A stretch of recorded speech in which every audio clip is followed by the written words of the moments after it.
Teman-teman, kita bertemu lagi dengan saya Ahmad Izzuddin. Di pertemuan kali ini kita akan berbicara dan membincang tentang negara kesejahteraan sosial. Ada yang tahu sebelumnya negara kesejahteraan sosial? Belum ada yang tahu. Oke. Jadi negara kesejahteraan sosial ini, kita buka slide-nya ya. Negara kesejahteraan sosial itu mulanya itu berkembang dan dipraktekkan di negara-negara AS atau Amerika Serikat dan Eropa pada abad ke-19 sebagai kepanjangan tangan atau perpindahan haluan dari kapitalisme menuju sosiodemokratik yang lebih manusiawi.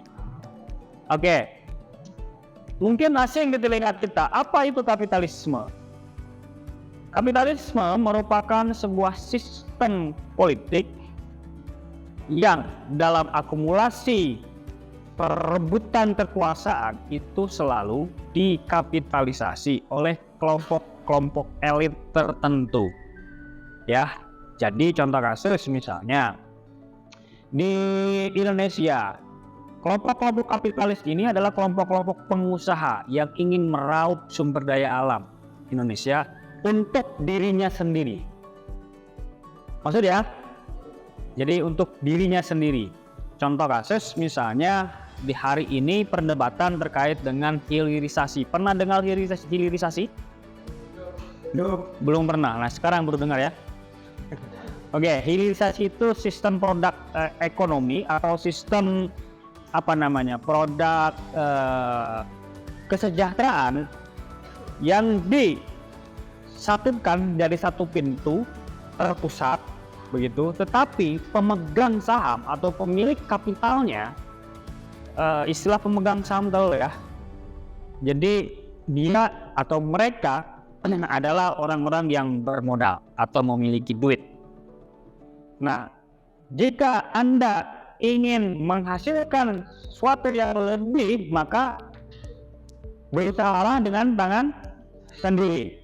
Dan jika Anda ingin mendapatkan kue atau makanan yang lebih banyak, maka harus diusahakan dengan tangan sendiri. Nah, yang menyelenggarakan atau menghidangkan makanan itu siapa? Ya, orang-orang yang dianggap yang tidak memiliki kapital tadi, atau dalam terma Karl Marx. Wah, ini berat sekali nih Karl Marx ini. Siapa nama ya?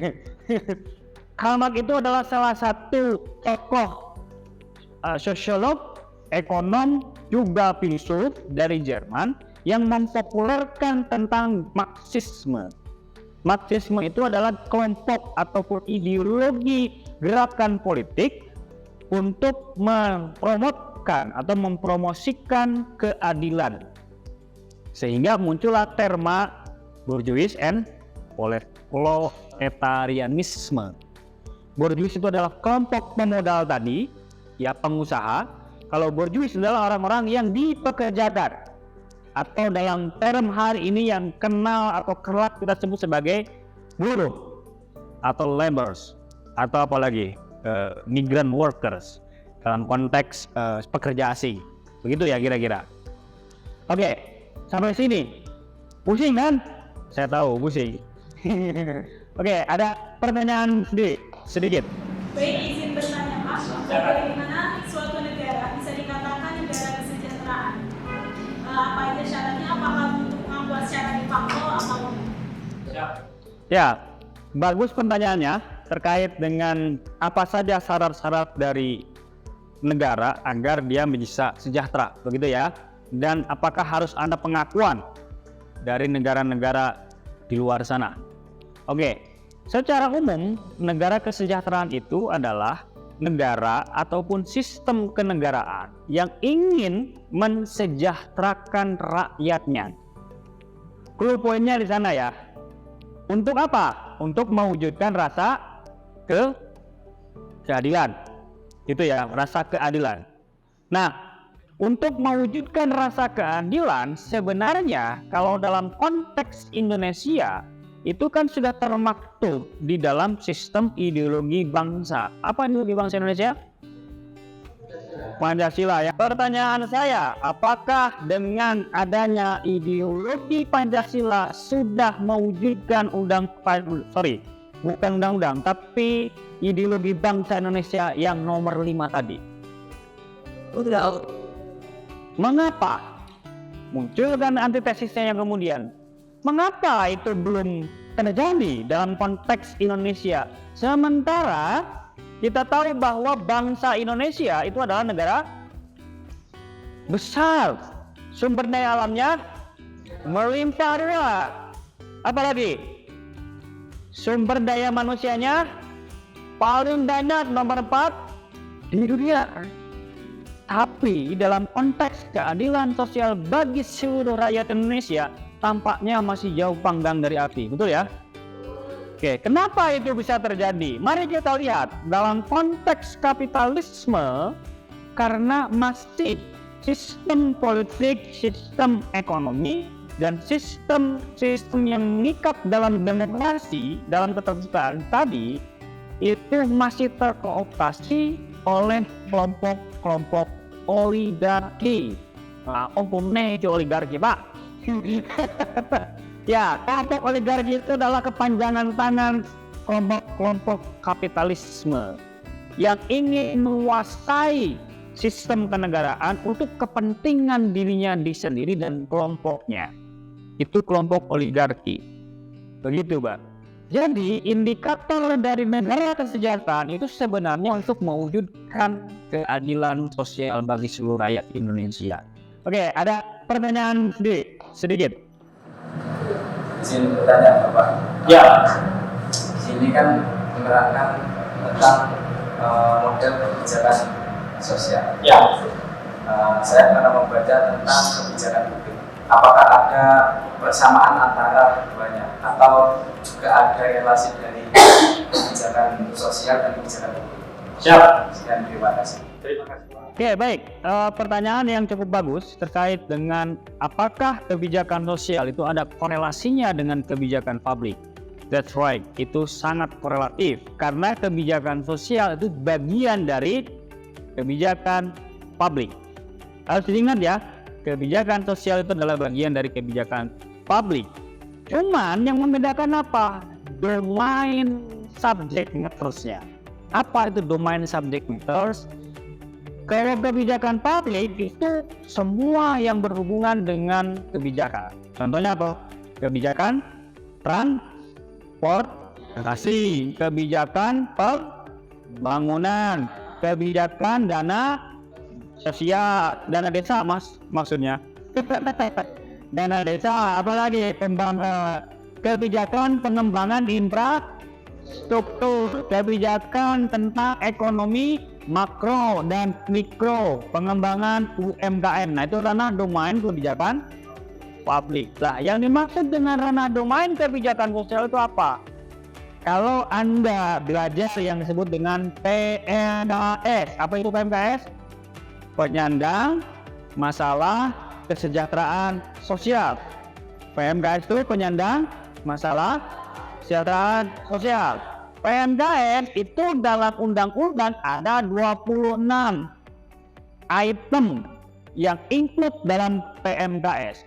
Nah, kajian dari ranah kebijakan sosial itu hanya mengcover dari 26 PMKS tadi. Nah, dalam paham saya, kalau Anda membaca buku tentang perencanaan dan analisis kebijakan sosial, karya saya sendiri, jadi Anda bisa cari lah ya, nanti di Tokopedia banyak. Saya mengkategorisasikan yang namanya ranah domain kebijakan sosial itu ada 5 aspek. Satu, isu homelessness. Apa itu homelessness? Gelandangan dan pengemis. Kayak anak jalanan tuh yang hidup jalan. Terus apa yang kecereng, mas minta mas. Nah, itu ranahnya Anda itu. Ranahnya Anda itu ya. Apalagi gimana? Nah, betul, itu ranahnya tadi ya, ranahnya kebijakan sosial itu disebut dengan homelessness, ya, gelandangan dan pengemis. Nah, itu segmented atau item yang pertama yang saya pengen. Yang kedua adalah wanita tuna sila. Tuna susila, siapa wanita tuna susila itu? Ya, pekerja seks komersial itu tuna susila. Ada juga ex buruh migran atau kalau untuk enroll kan TKI ya, kalau perempuan apa? TKW. Nah, itu ranah domain Anda, ranah domain kebijakan sosial. Bagaimana afirmasi, bagaimana model kebijakan, bagaimana afirmasi terkait pemberdayaan, itu ranah yang kedua. Ranah yang ketiga yang saya petakan adalah kelompok-kelompok penyandang disabilitas. Siapa itu? Yang dianggap tidak mampu oleh dirinya, tapi sebenarnya mereka itu punya effort, punya aspek psikologis yang dapat diberdayakan. Maka kalau Anda menyebutkan nama penyandang disabilitas hanya nyebut disabilitas saja, itu salah. Jadi kalau direduksi ke dalam bahasa Indonesia harus menyebut penyandang disabilitas, tidak boleh nyebut disabilitas lagi. Kenapa? Karena stigmatisasinya negatif kalau penyandang disabilitas tok itu. Siapa? Children's atau anak-anak. Kompleks nggak anak-anak ini? Kompleks. Contoh misalnya anak pang itu masuk kajian anak-anak nggak? Anak.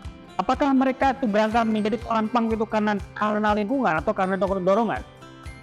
Bisa saja karena child liberation, kebebasan anak, atau child protection atau proteksi anak. Satu lagi apa? Terkait dengan aspek-aspek kebijakan sosial yang berhubungan dengan orang tua atau population aging.